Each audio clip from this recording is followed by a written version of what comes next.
Bienvenue dans Bis sans fil, le podcast qui parle d'entrepreneuriat sans paillettes, sans faux semblants et sans langue de bois. Moi, c'est Nadia, entrepreneuse, maman et comme beaucoup de femmes, j'apprends chaque jour à jongler entre 1000 projets, ma vie de famille et les imprévus du quotidien.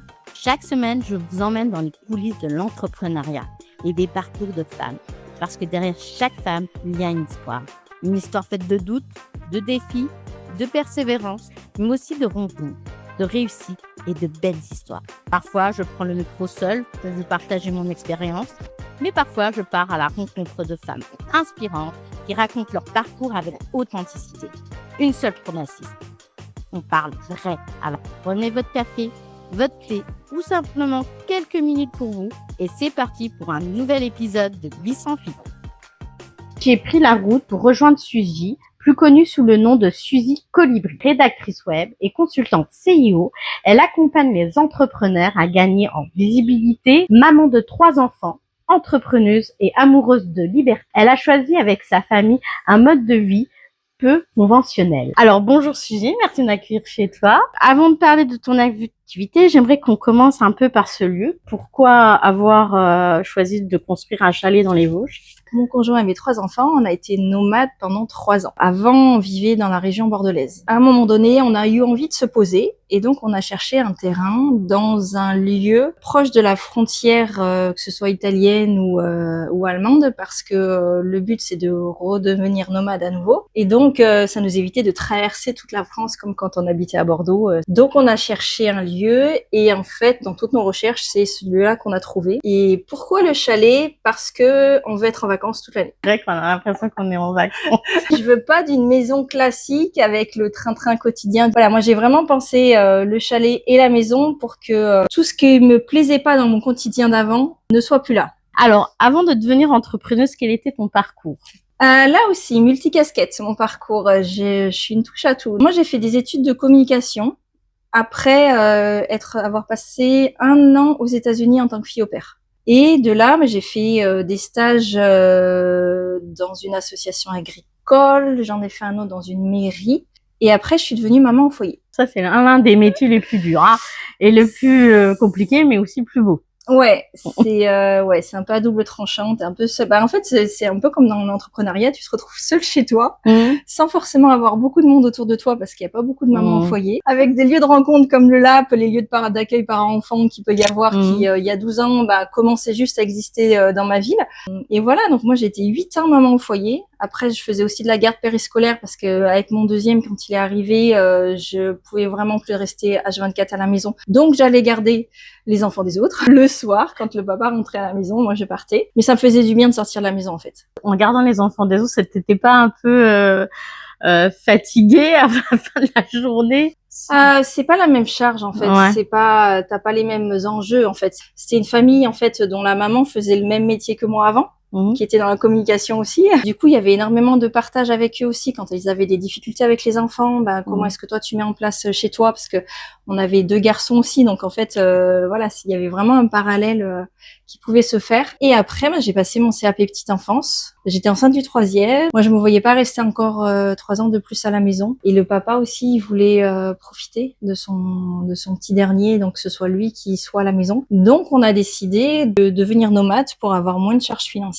On est parti et moi j'ai fait des remplacements dans des crèches, parfois des remplacements d'une seule journée dans une crèche, donc c'est hyper challengeant, hyper motivant et j'ai adoré, franchement j'ai adoré faire ça. Et c'est à ce moment-là que tu as commencé à choisir une autre vie en fait. On a décidé d'avoir le 3e et là on se regarde, on s'est dit ok, qu'est-ce qu'on veut en fait pour notre famille ? Est-ce qu'on veut que le papa il continue à aller travailler de 6h à 16h l'après-midi tous les jours et qu'on survive parce que la vie au Bouscat à côté de Bordeaux c'est cher. Donc on avait un loyer qui était pas loin de 1 000 € pour 75 mètres carrés et un jardin. Ça faisait une grosse partie du salaire aussi, sans les charges. Que nos enfants passent leur journée à l'école, que nous on les voit juste 1 heure le matin et 3-4 heures le soir parce qu'après ils dorment. C'est pas du tout la vie qu'on souhaitait. On a choisi de tout quitter pour vivre une vie où on était tous ensemble à H24.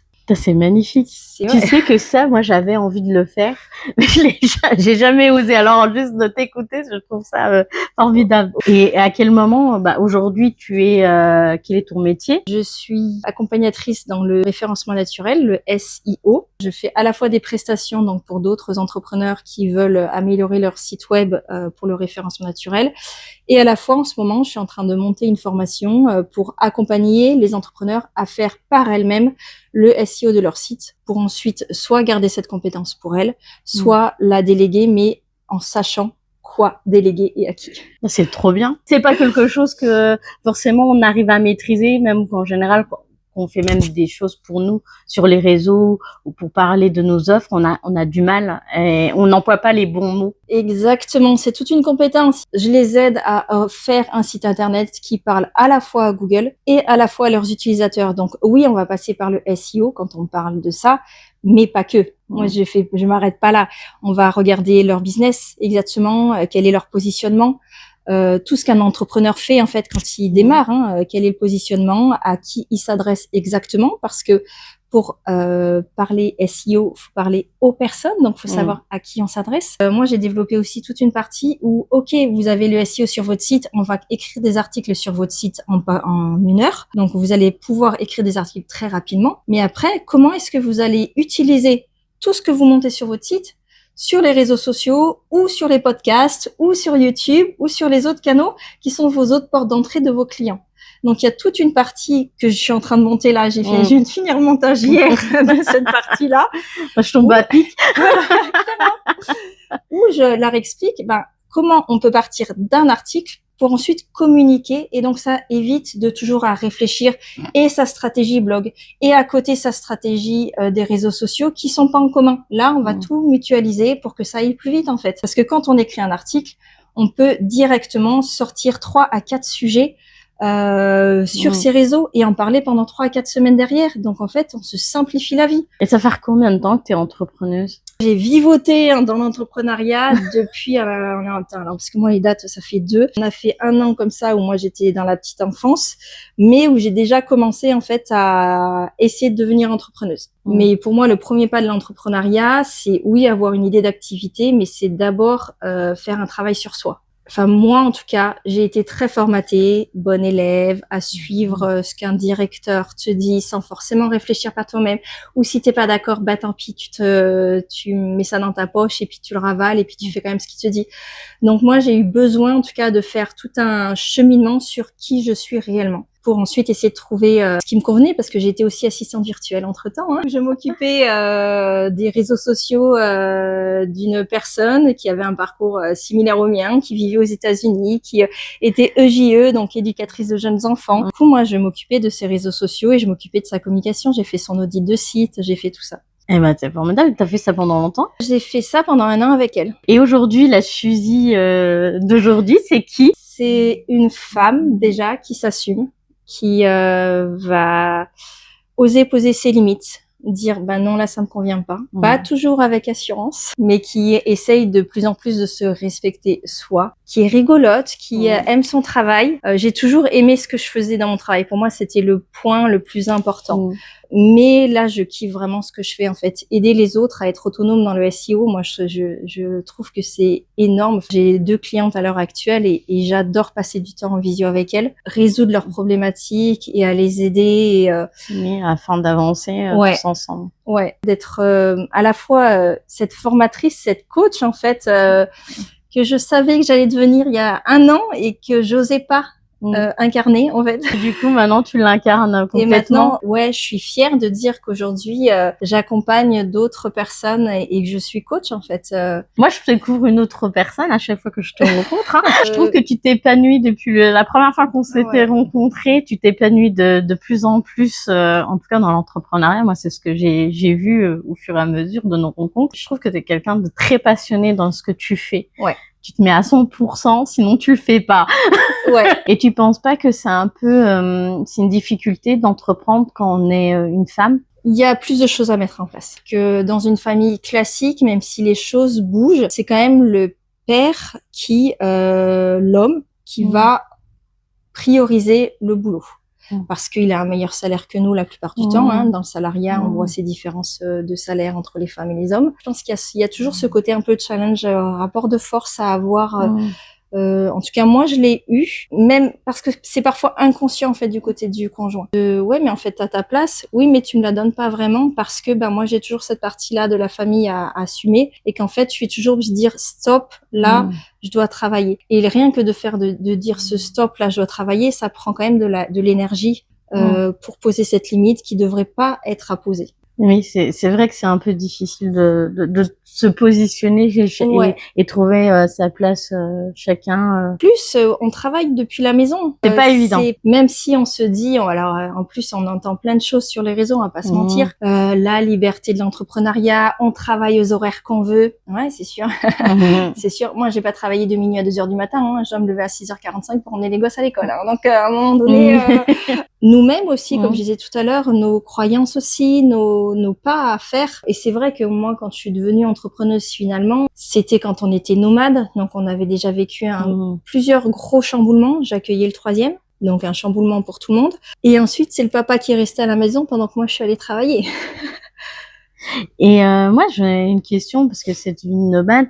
Comment votre entourage l'a accueilli? Et ils ont accueilli ça avec leur peur à eux. Nous, on n'a absolument pas peur parce que si ça marche pas, on a un plan B. Et puis mon conjoint n'a pas quitté son travail du jour au lendemain. On a balisé tout ça pour que on prenne le moins de risques possible. Alors oui, il y a toujours un risque quand on fait quelque chose. Quand on devient entrepreneur, il y a le risque aussi.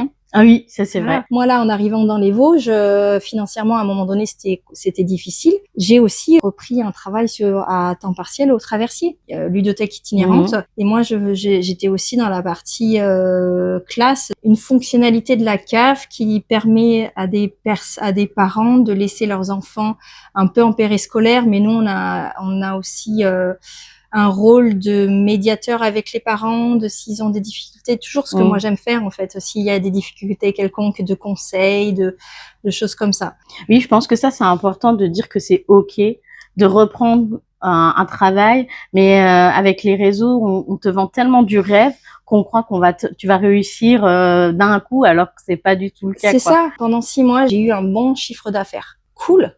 C'est bien, mais 6 mois après, ça s'est de nouveau arrêté. Parce que les clients ont arrêté parce qu'ils fermaient leur boîte, ils modifiaient leurs trucs, etc. Je veux dire, c'est la vie d'entrepreneur, ça. Et donc, du coup, après, tu dis quoi? Ok, mais en fait, là, j'ai quand même besoin de manger. Et si là, il faut que je le refasse parce que là, c'est de nouveau un petit peu tendax, je le referai. La seule chose, et c'est là où, en plus, je trouve qu'on a une force, c'est que quand on va retourner dans le salariat, on n'est plus le même salarié qu'on était avant.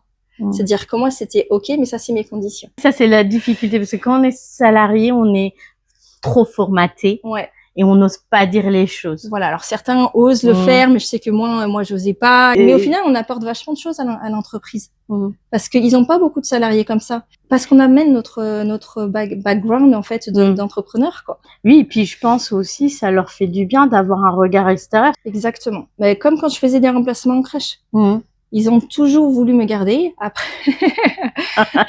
Parce que, oui, il y a ce regard extérieur parce que j'ai une posture qui est bien différente de toutes les autres. J'ai une posture où je respecte les enfants. Et quand ça va pas, donc je suis quand même allée dire à certaines qu'elles maltraitaient les enfants. Donc oui, c'est pas évident à entendre. Ça, j'entends bien. Et j'ai mis les 2 pieds dans le plat. Parce que pour moi, c'était hors de question. C'était l'enfant qui primait. Toi, ta posture d'adulte, en fait, je m'en fiche, t'es adulte. Et dans cette aventure, c'était quoi ton plus grand défi? C'est c'est les problèmes financiers, c'est la gestion familiale? C'est plein de choses en fait. On emmène tous ces problèmes avec soi.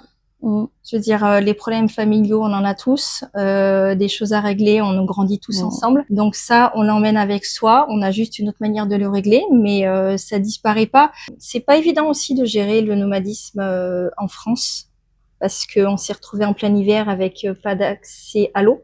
Donc même certains cimetières, c'est fermé. Donc pas du tout accessible, l'eau pas du tout accessible quand on a 3 enfants, il y a quand même un petit peu de stress.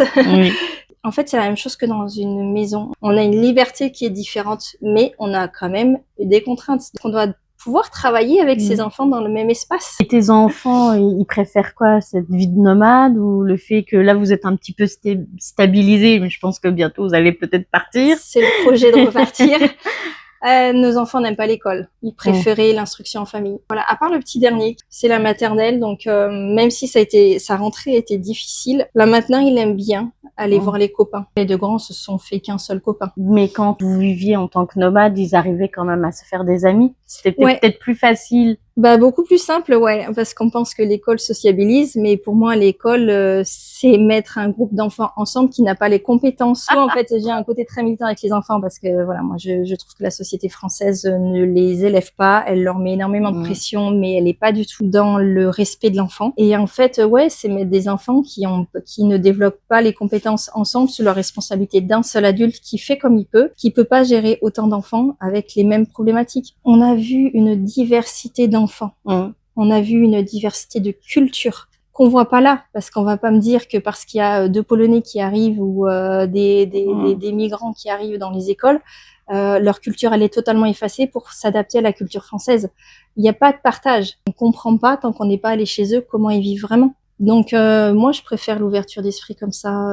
Après ça amène énormément de doutes, en tant que parent. Hein. On a la responsabilité de l'instruction de nos enfants. On ne confie pas cette responsabilité à un autre adulte. Et finalement c'est est-ce que je les instruis suffisamment bien? Est-ce qu'ils évoluent bien pour trouver un métier plus tard? Mais quand tu fais tout ça, je pense que c'est encadré quand même parce que tu fais quand même des choses en ligne, non? Ah non, c'est chacun fait ce qu'il souhaite. On répondait au cadre légal français, puisqu'on avait l'autorisation d'instruire en famille. Il y avait tous les ans un contrôle, mais tout le monde ne fait pas ça en fait. Il y en a qui sont en désobéissance civile, donc ceux qui sont en désobéissance civile notamment, bah, ils font comme eux ils le souhaitent. Et honnêtement, c'est très stressant. C'est-à-dire tout au long de l'année, on a ça autour de nos têtes. Et refaire la demande tous les ans, qu'elle soit acceptée ou refusée. Ça met énormément de pression en fait sur les épaules des parents.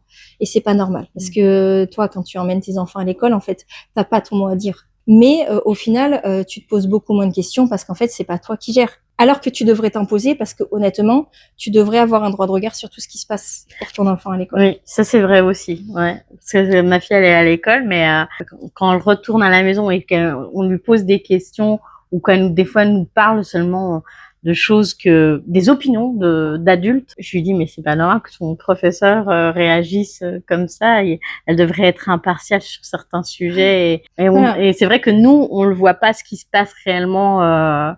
Que ça soit dans un collège comme en primaire. En primaire ou maternelle, c'est pareil. On voit rien en fait. Et puis c'est tout cloisonné. Ils font en sorte que ce soit cloisonné pour qu'on n'y ait pas accès. Ce que j'en ai déduit là de ces 3 années, c'est que le rôle de parent il change. On est plus dans ok ça c'est normal, ok ça c'est pas normal. Donc on est aussi beaucoup plus dans l'accompagnement. Et tu nous as expliqué tout à l'heure que tu arrivais quand même à trouver ton équilibre entre ta vie de maman, de femme, d'entrepreneuse. Je me suis rendu compte que l'équilibre, c'est pas du 50-50 ou du un tiers en fait.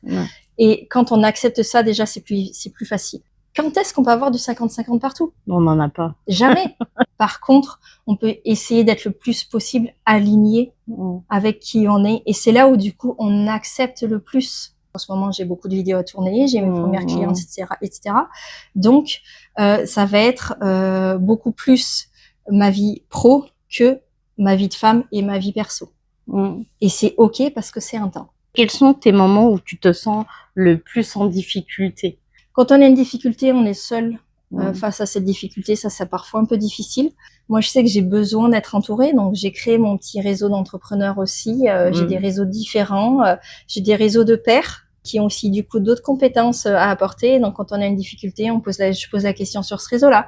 J'ai des réseaux aussi, comme vous, d'autres entrepreneuses où là, on va partager aussi ces difficultés d'équilibre vie pro vie perso, un peu plus mindset, un peu plus différent aussi. Ce matin, j'ai discuté aussi avec quelqu'un qui a un réseau d'entrepreneurs nomades. En fait, la difficulté après, c'est quand on sait pas demander de l'aide. Ça va prendre plus de temps en fait. Donc, osez demander de l'aide à des personnes de confiance, pas à votre entourage s'il n'est pas dans l'entrepreneuriat, s'il vous plaît. Idéalement, déjà entrepreneur parce qu'on ne pense pas de la même manière. On n'a pas les mêmes objectifs, les mêmes attentes. Ouais. Même des fois, j'ai l'impression que ton entourage croit que tu fais rien de tes journées. On n'a pas forcément les mêmes critères de qu'est-ce qu'on fait. C'est-à-dire, si le seul critère, c'est l'argent, on peut dire que moi, en ce moment, je fais rien. Par contre, si le critère, c'est mettre en place des pierres pour créer un business, là, je suis à 100% dedans. Comment ton conjoint participe-t-il je sais que t'aimes pas le mot équilibre, mais je vais te le dire quand même, équilibre familial. Je pense comme tout le monde, on essaie que chacun fait sa part. Alors c'est moins évident avec les enfants, je dois l'avouer. Il prend en charge pas mal de choses de la maison. Moi, tout ce qui est courses, repas, ménage, je m'en occupe quasiment jamais. Ça part d'une grosse discussion en fait. Et de multiples discussions au fur et à mesure quand on se rend compte que ça va plus. Comme dans n'importe quel couple en fait. Dans la communication, c'est la clé quoi. Je pense que tant qu'on communique et qu'on essaye tous d'avancer à un moment donné dans la même direction, et puis même si à un moment donné on n'avance pas dans la même direction, c'est ok aussi. Si après on arrive à se retrouver et avancer tout. Et à avancer. Le nomadisme a-t-il simplifié certaines choses ou au contraire créé, je dirais, de nouveaux défis pour toi? Les deux. On n'est plus la famille qu'on était avant. On n'est plus à suivre les idées de tout le monde sans se poser de questions. On n'est plus et on ose dire non en fait là ça nous va pas. Et ouais, ça nous a aussi ouvert l'esprit d'autres cultures que la culture française qui est beaucoup dans la critique, beaucoup dans les choses qui vont pas et pas dans la recherche de solutions de comment on va pour aller mieux derrière. Donc en fait ça nous a modifié et ça nous a créé d'autres défis parce que voilà, quand on a un problème mécanique sur la route, comment on fait Ils vendent tellement du rêve qu'on se dit mais putain, ils ont la belle vie, ils sont dans des trucs, des endroits formidables, mais ils voyaient pas toutes les contraintes qu'il peut avoir au moment-là. On doit gérer les mêmes imprévus, les mêmes choses que n'importe quelle autre personne. La seule chose, c'est qu'on choisit nos contraintes en fait. C'est ce que moi je dis à mes enfants. Et tu penses pas qu'ils apprennent plus vite le fait de savoir que ils apprennent pour eux? Ils apprennent différemment, c'est-à-dire qu'en fait là on va juste redonner du sens aux apprentissages. Mais comment eux ils ont vécu en fait tout ce changement d'être nomade puis après de revenir dans une école classique, avec des temps d'adaptation, avec des colères, avec des crises en disant mais je veux pas ça, je préférais la vie d'avant, et aussi avec des prises de conscience que finalement la vie d'avant, moi qui aimais pas me mettre au travail, finalement j'en faisais beaucoup moins que maintenant. Parce que j'avais pas l'impression de travailler autant, et pourtant tu travaillais. Quand on est allé au Pont du Gard, on a appris le Pont du Gard, on a appris l'histoire qui était tout autour. Donc en fait, on apprend, mais d'une autre manière. C'est juste ça en fait. Donc c'est pareil. Après, ils se sont rendus compte que finalement, pendant 3 ans, eux qui, sur la dernière année, les mettre au travail était devenu une vraie contrainte pour nous. C'était hyper compliqué. Et là, je suis sûre qu'on redevient nomade, mais ils se mettent au travail sans problème parce qu'ils savent qu'ils vont. Sinon, c'est collège de nouveau ou sinon c'est école de nouveau, quoi. Et est-ce que tu as eu des culpabilités en tant que maman?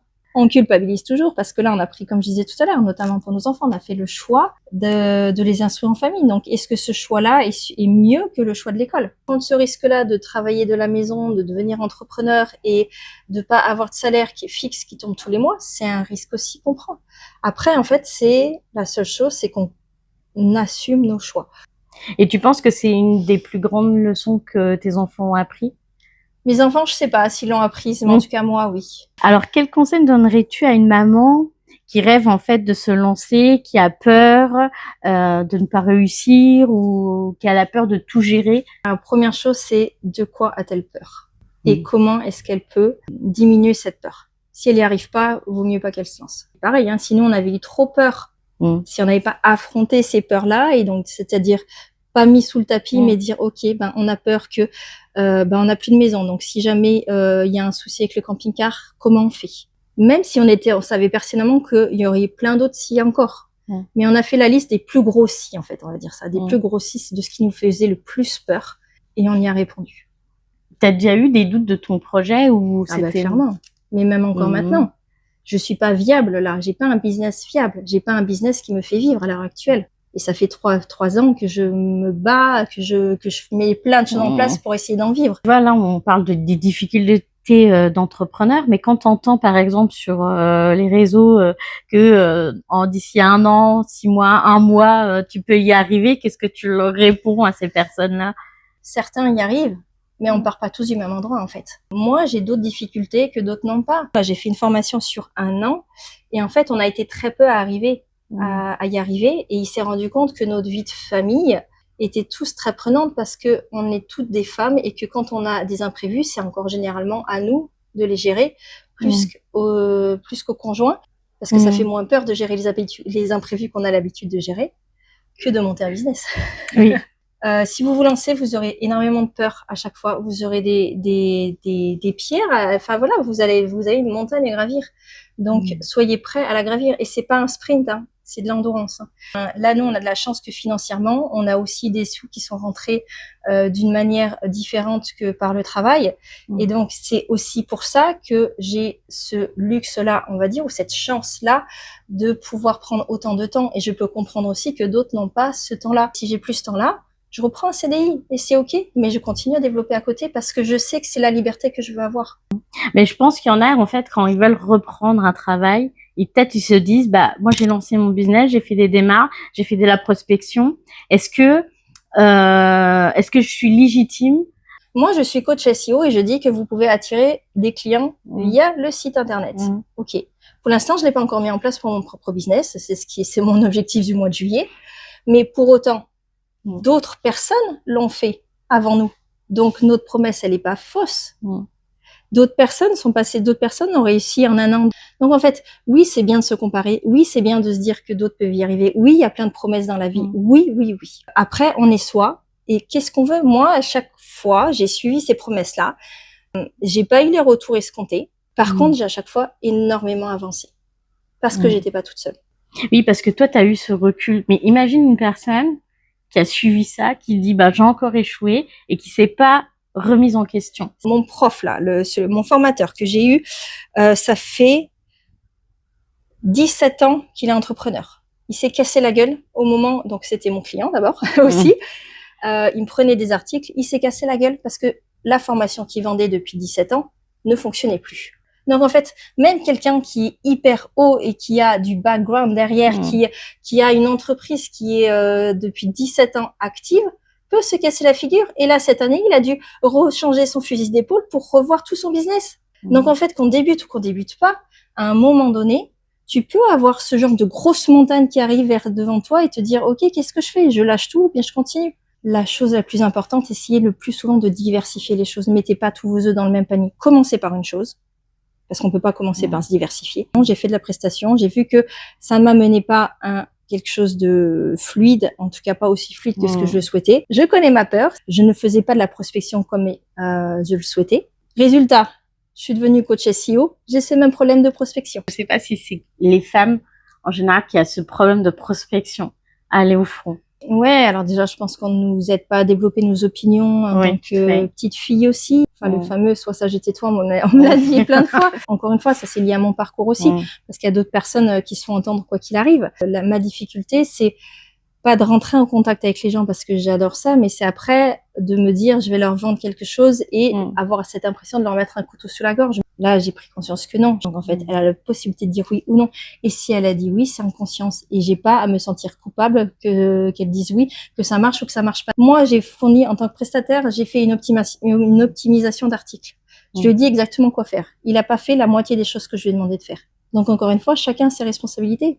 Toi, tu as fait des formations. Est-ce que tu penses que tout le monde doit en faire une au moins? Il n'y a pas de recette miracle pour personne. Il n'y a pas un seul chemin pour devenir entrepreneur. C'est pareil, c'est une question à vous poser. Ensemble, on va plus vite et on va plus loin. Ça peut être ensemble dans une formation, ça peut être ensemble dans un réseau, ça peut être ensemble de plein de manières. Non, tout le monde n'a pas besoin de faire des formations. Par contre, en tant qu'entrepreneur, on a quand même besoin d'être multicasquette dans des domaines dont on ne maîtrise pas forcément tout. Qu'on se forme ou pas, c'est un choix. Par contre, qu'on aille se renseigner, ça oui. Qu'on se renseigne sur les lois, sur la comptabilité, sur les différents statuts juridiques qui existent. Poser des questions, aller se renseigner, soit auprès de pairs, soit auprès de la CCI, enfin auprès de lieux compétents pour nous aider. Et tout à l'heure, tu disais, reprendre un CDI, c'est ne pas réussir. Pourquoi? C'est une bonne question, mais c'est souvent que, enfin, moi, je suis pas dans l'optique du CDI parce que j'aime bien être un peu un électron libre. C'est le regard de l'autre.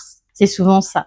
C'est pas le fait de dire je prends un CDI, ça y est, c'est un échec, j'ai pas réussi. Non. Moi, je l'ai vécu comme ça. C'est pour ça que je peux en parler, parce que moi, au départ, quand j'ai dû reprendre un CDD, moi, CDI, j'en ai jamais eu et j'en veux pas de ma vie. Je suis pas fait pour rester enchaînée à une personne. J'ai le même point de vue. Et au départ, je me suis aussi dit, bah tiens, t'as pas réussi. Et après, j'ai réfléchi et dit, mais pourquoi t'estimes que t'as pas réussi? T'es toujours en train de continuer, en fait. Qui sait qui ne lâche pas comme ça? Pendant 3 ans, qui lâche pas pour essayer de développer son entreprise et en vivre. Déjà, l'objectif, il est là. C'est que tu as déjà une vision de ce que tu as envie de faire et tu as bien évolué. Enfin, moi, en tout cas, de ce que j'ai vu de tout début à maintenant, je trouve que tu as super bien. On se connaît depuis le mois de décembre, quand même. Bah oui, c'est ça.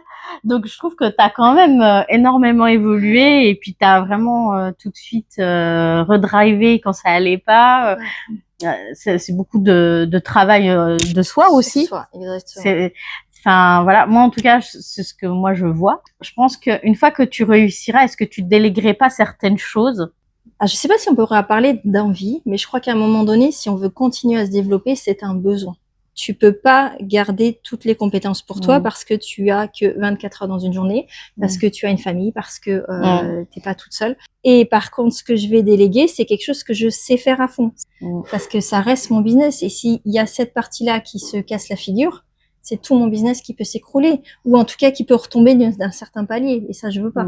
Ouais, il y a des choses que j'aimerais déléguer. Je ne peux pas, mais quel a été ton moment le plus incroyable dans l'entrepreneuriat? Je crois que c'est en ce moment. L'offre de coaching que je développe me fait kiffer à un point où en fait ça me nourrit, toute cette énergie-là, ça me nourrit, alors que pour l'instant j'ai un travail de dingue, mais c'est ce que je suis en train de construire là en fait. Tu t'aurais imaginé avoir cette vie-là on va dire quand tu étais petite? Pas du tout, je vais devenir pharmacienne. Franchement, étant petite, je me serais jamais imaginée avoir autant confiance en moi. T'as vécu énormément de choses et puis t'as réussi à affronter les difficultés, même s'il y en a encore d'autres. Hein, il y en a encore d'autres, c'est pas évident l'entrepreneuriat. On va passer aux questions rapides. Une qualité qui te définit? La pédagogie, l'écoute, je sais pas. Ça correspond à ce que tu fais en ce moment. Ouais. Un défaut? Je parle beaucoup. Une femme qui t'inspire? À l'heure actuelle, j'ai pas vraiment de femmes qui m'inspirent. J'ai des femmes que j'admire. J'ai une de mes formatrices, Morgane Leroy, mais elle a un univers de délire et qu'elle arrive à incarner avec ses poules. Un livre qui a changé quelque chose dans ta vie? J'ai pas de livre comme ça inspirationnel, enfin de livre. Une phrase que tu aimerais transmettre aux auditrices? Osez croire en vous-même et puis demander de l'aide dès que vous avez besoin, quoi. Complète cette phrase. Entreprendre sans filtre et bien compliqué. Si tu pouvais parler à la Suzy d'il y a 10 ans ou même 20 ans, celle qui continuait malgré les signaux, en te disant, qu'est-ce que tu lui dirais à cette Suzy? J'ai fêté mes 30 ans, j'ai un peu plus que 30 ans, que 40 ans maintenant, mais je pleurais parce que je n'avais pas de vie professionnelle. Et maintenant, j'en ai pas plus parce que je vis pas encore. Mais finalement, j'en ai une quand même et elle est très belle, quoi. Tu te sens plus heureuse? Ouais, je lui dirais qu'effectivement, crois en elle, quoi. Parce qu'elle est capable de tout. Une dernière question. Quand tes enfants seront adultes, qu'aimerais-tu qu'ils retiennent de tous ces choix de vie? Ce sont des choix qui pourront faire les leurs. Merci Suzy pour ta sincérité, ton partage. J'espère que cet échange inspirera d'autres. Vous pouvez aussi contacter Suzy sur Instagram. Vous pouvez partager, liker, commenter et à très bientôt pour un prochain épisode de Bis sans filtre.